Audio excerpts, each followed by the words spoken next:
maxaad gabadhan u daba joogtaa hadafka ugu weyn oo gabadhan aad u daba ordayso oo lacagaha aad u siinayso lacagtaas aad siinayso ama maxaan ku dhahaa telefoonka aad siinayso waa inaad hesho alaabteeda Soomaa de marka hore ba iska soo gabagabaysid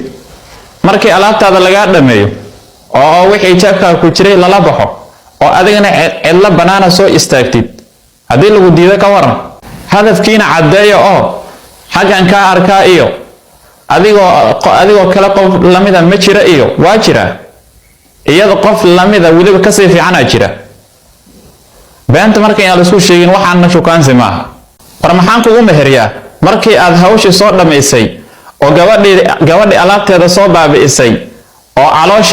caloosheedana weynaysay miyaad leedahay igu meheri kugu meherin maayo balaaya ku qaade balaaya Allah kugu ridee kugu meherin maayo waan sheegaynaa gabadha iyadana way istaqaanaa labadoodaba markii hawshooda dhameysteen oo gabadhina uur loo yeelay ayaa waxay leeyihiin isku keen meheri oo weligaada meey de weli ma rabna de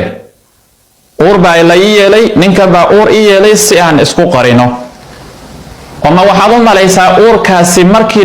la isku keen meheriyo uurkaasi inuu xalaal noqonayo war xalaal ma noqonayo balaaya Allah idin ku rido dambi weyn baad gasheen markii hore maxaad isku aroosi weyseen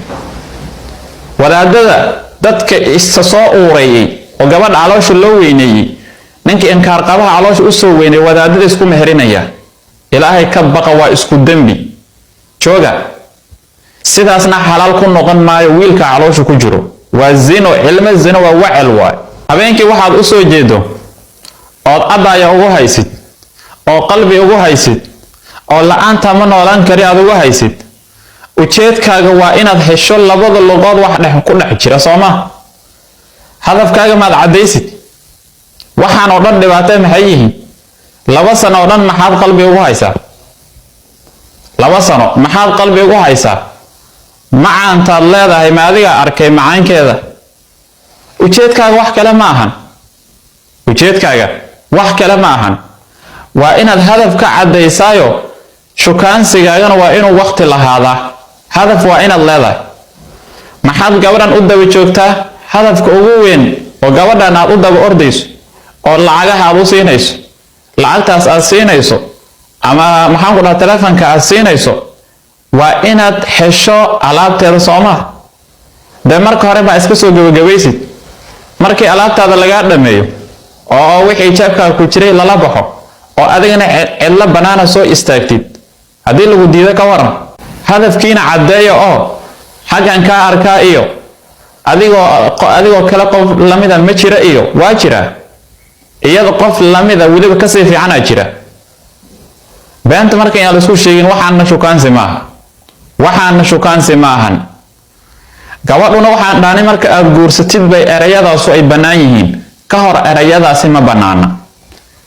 gabadhu iyadana waxaan leenahay war nin aan ku guursan yeenan ogaanin waxa tahay jirkaaga haday tahay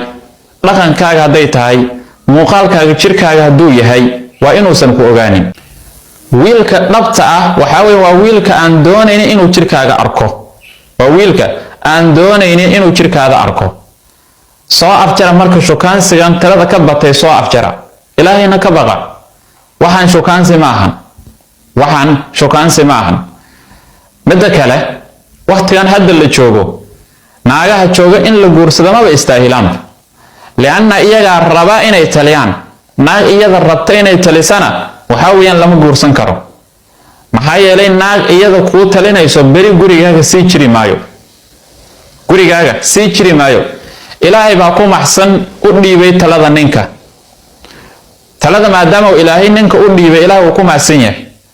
marka waxa weeyaan naagaha markay ogolaadaan inaan u talino markaasuu guurka fiican yahay kii iskaabula ah oo